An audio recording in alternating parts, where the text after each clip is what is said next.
Hello future leaders, welcome to this channel. मेरा नाम है Yuvraj Singh Shekhawat and before starting this lecture always remember one thing, be a spokesperson for India. अब आप सभी को एक न्यूज़ तो ज़रूर पता चल गई होगी कि कल जो भी यूजर्स हैं एक्स के, यानी कि फॉर्मर ट्विटर के, जिसको अब एलन मस्क के द्वारा ओन किया जाता है, वहां पे काफ़ी सारे आपको मल्टीपल आउटेजेस देखने को मिले। और सिर्फ इंडिया में नहीं, ये हमें ग्लोबल लेवल पे देखने को मिला, जैसे वो ऑस्ट्रेलिया हो, यूके हो, यूएस हो, इंडिया में। अब जब मैं ग्लोबल आउटेजेस की बात करता हूं, आउटेजेस का मतलब यह है कि जब आप कोई भी वेबसाइट, कोई भी ऐप को यूज कर रहे हैं और वहां पे जो उनकी सर्विसेज है वो टेम्परेरी लेवल पे हॉल्ट हो जाती है, यानी कि रुक जाती है। और ऐसा जब हम ग्लोबल लेवल पे देखते हैं तो हम उन्हें ग्लोबल आउटेजेस कहते हैं। और इस चीज के बारे में एलन मस्क ने खुद एक्स पे ट्वीट किया था। ना, ट्वीट नहीं किया था, क्योंकि जब एलन मस्क ने एक्वायर किया था इसको 2022 में, तो इन्होंने ट्विटर से नाम चेंज कर दिया एक्स पे। जो लोग ट्वीट किया करते थे उसको कर दिया पोस्ट, और जो बर्ड का लोगो था उसको हटा दिया।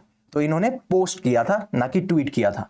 तो उन्होंने बोला कि अभी प्रेजेंटली जो एक्स है वो एक साइबर अटैक के अंदर है, जो कि बहुत बड़ा मैसिव साइबर अटैक है। हमेशा हमें हर दिन साइबर अटैक्स को फेस करना पड़ता है, बट ये बहुत ज्यादा बड़ा है और मुझे ऐसा लगता है कोई ना कोई कंट्री या फिर कोई ना कोई एक बहुत बड़ा ग्रुप इसके पीछे शामिल है। और उसके बाद में नाम निकल के आता है ईरान का, नाम निकल के आता है यूक्रेन का, और नाम निकल के आता है डार्क स्टॉर्म का। तो इन सारों के बारे में बात करेंगे।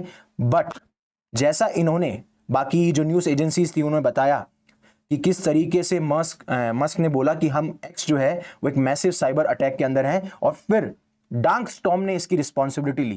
अब इसमें कितनी सच्चाई है, कौन कौन से एंगल्स हैं, कौन कौन से नेशंस हैं, उससे पहले होता क्या है आपको पता है कि एक डाउन डिटेक्टर वेबसाइट है जो कि ये सारे डिसरप्शंस और आउटेजेस के बारे में आपको रिपोर्ट देती है। आप यहां पे देख सकते हैं, ये डाउन डिटेक्टर है जहां पे रियल टाइम प्रॉब्लम और आउटेज को मॉनिटर किया जाता है। अब इसके तहत होता क्या है कि अराउंड जो 52% जो लोग एक्सेस करना चाह रहे थे या फिर एक्स में लॉगिन करना चाह रहे थे वो नहीं पॉसिबल हो पा रहा था, और 40% लोगों को तो ऐप में इशू आ रहा था जब वो कुछ भी पोस्ट करना चाह रहे थे। अब ऐसे कल 3 मल्टीपल आउटेजेस हमें देखने को मिले। एक आपको इस टाइम पे देखने को मिलेगा, लोग बता रहे हैं कि इट इज अराउंड 3:32 और 3:30। फिर एक अराउंड आपको 7:30 के आसपास मिलेगा, और एक अराउंड आपको यहां पे मिलेगा 8:30 या 8:45 के आसपास। टाइमिंग में थोड़ा ऊपर नीचे हो तो इट डजेंट मैटर, बिकॉज हम यहां पे कंसेप्ट्स की बात कर रहे हैं। और फिर इतने यूजर्स जो उसको यूज कर रहे थे, क्योंकि आप लॉगिन नहीं कर पा रहे हैं, आप कुछ पोस्ट नहीं कर पा रहे हैं, तो वो इतने फ्रस्ट्रेटेड हो चुके थे कि उन्होंने बोला कि एलन मस्क को उन्होंने ये बोला कि आप अपने आप को खुद ही फायर कर लीजिए। क्योंकि जब एलन मस्क ने एक्स यानी कि ट्विटर को जब एक्वायर किया था तो उन्होंने 80% जो एम्प्लॉयज थे उनको फायर कर दिया था। और हमेशा एलन मस्क का ये रहता है कि जो लोग इनएफिशिएंट हैं, जो लोग जिस प्रोडक्ट पे काम कर रहे हैं, अगर वो उस चीज को अच्छे से नहीं संभाल सकते तो उनका कोई राइट नहीं है कि वो काम करें। और उसी वजह से काफी हजारों की तादाद में जो फ्रस्ट्रेटेड यूजर्स होते हैं वो ये कहते हैं कि आप अपने आप को फायर कर लीजिए। और काफी लोग तो इनका मजाक भी उड़ाते हुए आते हैं, ठीक है, जैसे बोलते हैं कि आपको अपने प्रोडक्ट पे फोकस करना चाहिए इंस्टेड ऑफ आप लोगों को ब्लेम करते रहते हो। फिर उसके बाद में एक पर्सन ने बोला कि एक्स तो पूरे दिन भर डाउन था, क्या कोई ये पोस्ट देख सकता है? अगर कोई ये पोस्ट देख सकता है तो हाथ खड़ा करे। तो आप देख सकते हैं कि किस तरीके से एलन मस्क की पिक्चर का यूज करते हुए एक बहुत ही प्यारा सा सरकाज़म जो है वो आपको देखने को मिलता है एक्स के ऊपर। फिर डॉक्टर किरण जे पटेल हैं, वो कहते हैं पहले डिपार्टमेंट ऑफ गवर्नमेंट एफिशिएंसी, फिर उसके बाद में टेस्ला, और अब एक्स डाउन है, यानी कि एलन मस्क जो है ही इज सिंकिंग। तो हम बात करेंगे कि कैसे डॉज, कैसे टेस्ला, बट पहले ये देखते हैं कि जो ये साइबर अटैक हुआ है इसकी रिस्पॉन्सिबिलिटी किसने ली है। उसने ली है डार्क स्टॉर्म ने। तो डार्क स्टॉर्म ने टेलीग्राम पे ये बताया कि ये हमने अटैक करवाया है, और ये एक प्रो पैलेस्टीनियन ग्रुप है, यहां ध्यान रखिएगा, it is a pro Palestinian group जिन्होंने ये अटैक की जिम्मेदारी ली है। अब ये जो डार्क स्टॉर्म टीम है जो कि 2023 में फॉर्म हुआ था as a pro Palestinian collective, अब इस ग्रुप ने पहले भी ऐसे टारगेट्स करवाए हैं, चाहे से वो नेटो कंट्रीज की वेबसाइट पे हो, इजराइल के ऊपर हो, या फिर वो नेशंस जो कि इजराइल को सपोर्ट कर रहे हो। देखिए, आपको एक चीज मैंने हमेशा बताई है कि जो पैलेस्टीनियंस हैं उनको सपोर्ट कौन करते हैं, पैलेस्टीनियंस को सपोर्ट कौन करते हैं, पैलेस्टीनियंस को सपोर्ट आपको मोस्टली ईरान के द्वारा देखने को मिलता है, जो अपने ग्रुप, जो अपने प्रॉक्सीज का यूज करता है, जिसमें आपका हमास हो गया, जिसमें मैं 3H की बात करता हूं, हमास, हेजबुल्लाह, हाउदीज, इनका यूज करते हुए पाया जाता है। तो अब ये जो डार्क स्टॉर्म टीम है, जो कि एक प्रो पैलेस्टीन ग्रुप है, यानी जो पैलेस्टीन कॉज है उसको सपोर्ट करते हुए नजर आती है, तो ये अटकलें लगाई जा रही हैं कि कहीं ना कहीं ईरान ने इन्हें सोर्सेस प्रोवाइड कराए हैं, ईरान ने इन्हें बैकिंग दी है इन प्रॉक्सीज के द्वारा, या फिर डायरेक्टली ईरान ने बैकिंग की है। अब इन्होंने अटैक कैसे किया? अटैक किया गया था जिस अटैक का नाम होता है distributed denial of service attack, यानी कि DDoS अटैक। अब एक बात समझिए, आप एक ट्रैफिक सिग्नल पे हैं, राइट? अब आप जब ट्रैफिक सिग्नल पे पहुंचते हैं तो आपको जैम देखने को मिलता है, राइट? अब आप रुके हुए हैं, अब ना तो आप आगे जा पा रहे हैं ना आप पीछे जा पा रहे हैं। क्यों? क्योंकि उस ट्रैफिक सिग्नल पे इंटेंशनली कुछ ऐसे फेक राइडर्स और ड्राइवर्स हैं जिनको वहां पे तैनात किया गया है, राइट? और अब उन्होंने पूरे ट्रैफिक जैम को ब्लॉक कर दिया है, जिसकी वजह से आप आगे पीछे नहीं जा सकते। सेम ये ट्रैफिक जैम हमें जब इंटरनेट पे देखने को मिले, जब फेक यूजर्स, फेक बॉट्स इतना हजारों की तादाद में, लाखों की तादाद में किसी ऐप को, किसी सर्विस को यूज करें, तो वो वहां पे जाम हो जाती है, वो डिसरप्ट हो जाती है और फिर कुछ टाइम के लिए हमें आउटेजेस देखने को मिलते हैं। ऐसा ही अटैक प्लान किया गया इस ग्रुप के द्वारा, डार्क स्टॉर्म टीम के द्वारा, जिसे हम DDoS अटैक कहते हैं। तो प्लीज ध्यान रखिएगा, ये यूपीएससी सिविल सर्विसेज के लिए बहुत इंपॉर्टेंट भी हो सकता है।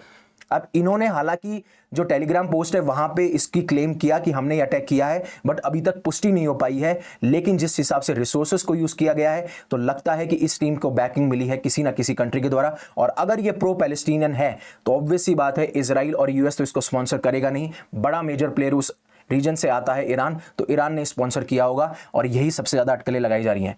आगे बढ़ने से पहले अनअकैडमी आपके लिए लेके आया है एक हॉली ऑफर ऑन यूपीएससी सब्सक्रिप्शन, जिसमें कि आपको फ्लैट 60% ऑफ मिलेगा और जितने भी महीने का, यानी कि आप 12 मंथ्स का सब्सक्रिप्शन लेते हैं तो आपको आने वाले टाइम पे 6 महीने का सब्सक्रिप्शन और फ्री मिलेगा। और अगर आपको मैक्सिमम डिस्काउंट लेना है तो आपको मेरा कोड यूज करना है, दैट इज यूवी पाजी वाला UV&50।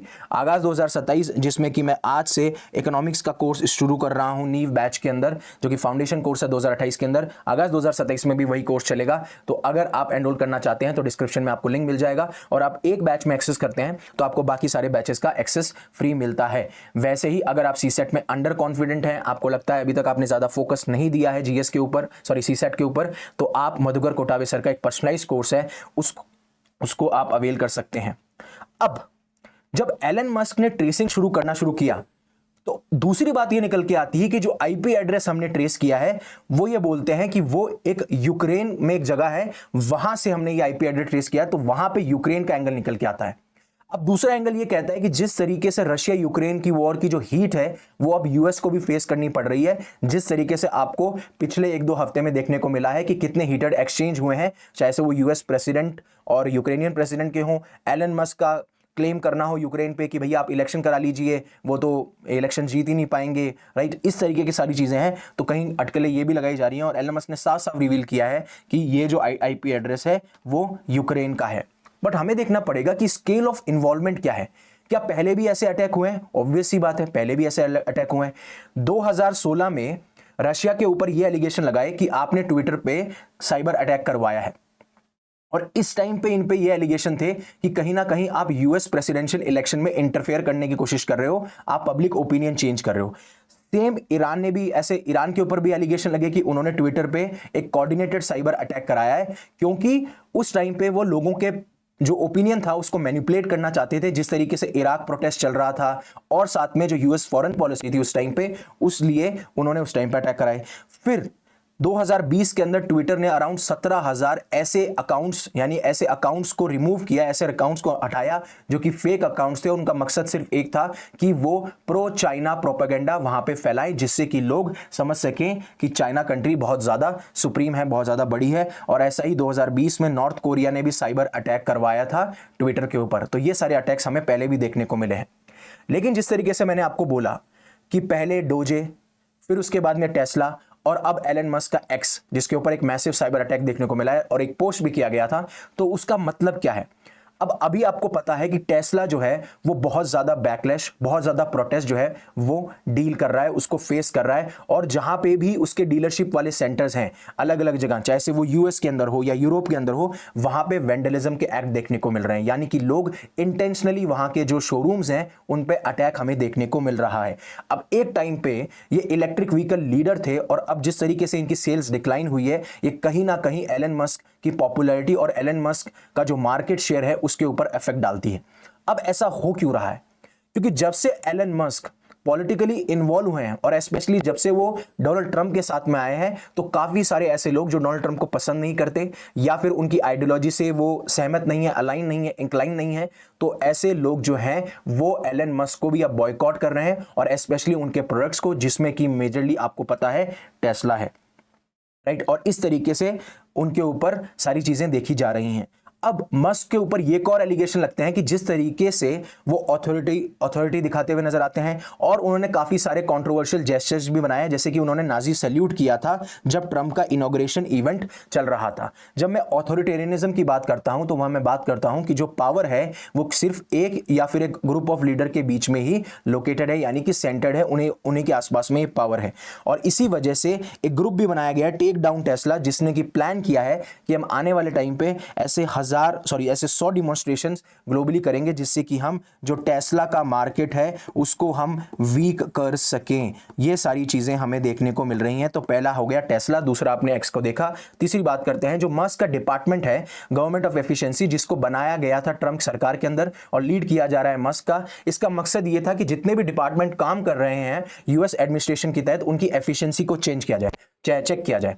बट अब क्रिटिक्स ये आर्ग्यू कर रहे हैं कि जिस तरीके से कांग्रेस की अथॉरिटी हुआ करती थी, क्या क्या स्पेंडिंग होनी चाहिए उसको ओवरराइड किया जा रहा है, उसको ओवर पावर किया जा रहा है, और इसका मतलब है कि आप कॉन्स्टिट्यूशनल प्रिंसिपल्स को वायलेट कर रहे हो। और यहां पे एक क्रिटिसिज्म देखने को मिलता है। और दूसरा कि एक लेवल पे जहां पे आप जो फेडरल सर्विसेज हैं, अब मतलब एलन मस्क को क्या कहा जाता है, एलन मस्क को हिपोक्रेट कर दिया जाता है और कहते हैं कि एक तरफ तो आप फेडरल सर्विसेज के लिए जो पैसा दिया जाता था उसको कट कर रहे हो, और दूसरी तरफ जो आपका स्पेस एक्स है, आपका टेस्ला है, वहां पे आप गवर्नमेंट की फंडिंग ले रहे हो। तो ये सारे एलिगेशंस जो हैं वो उन पे लगाए जा रहे हैं, जिसकी वजह से एलन मस्क की जो पॉपुलैरिटी हुआ करती थी वो खत्म होती जा रही है। और साथ साथ में जो टेस्ला है, स्पेस एक्स है, डोजे है, उनके ऊपर भी उनको क्रिटिसिज्म देखने को फेस मिल रहा है। और स्पेशली जिस तरीके से टेस्ला का जो मार्केट है वो गिरता जा रहा है, और इसीलिए शायद अब टेस्ला जो है वो बाकी और मार्केट्स को एक्सप्लोर कर रहा है, स्पेशली इंडिया को, जिसमें वो यूएस प्रेसिडेंट डोनाल्ड ट्रंप की मदद लेते हुए